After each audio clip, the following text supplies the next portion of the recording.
कोई बात नहीं, आप ये दवाई खाएं, ठीक हो जाएंगे। ठीक है डॉक्टर साहब।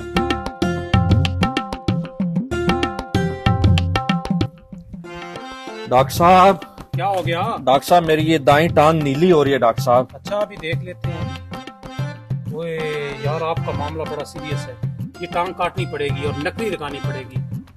काट दे डॉक्टर साहब। ठीक हो गया, आपकी टांग काट के हमने नकली लगा दी, आप जा सकते हैं।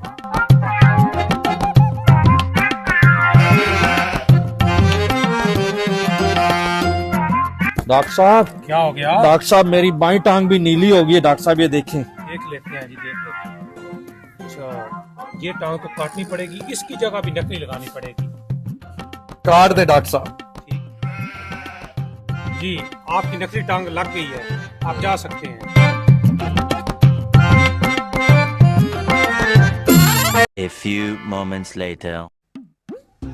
जी जी, ठीक हो। डॉक्टर साहब, क्या ये हो मेरी गया? दोनों नकली टांगे भी नीली हो गई है डॉक्टर साहब। ऐसा हो गया है? अच्छा, देख लेते हैं, देख लेते हैं।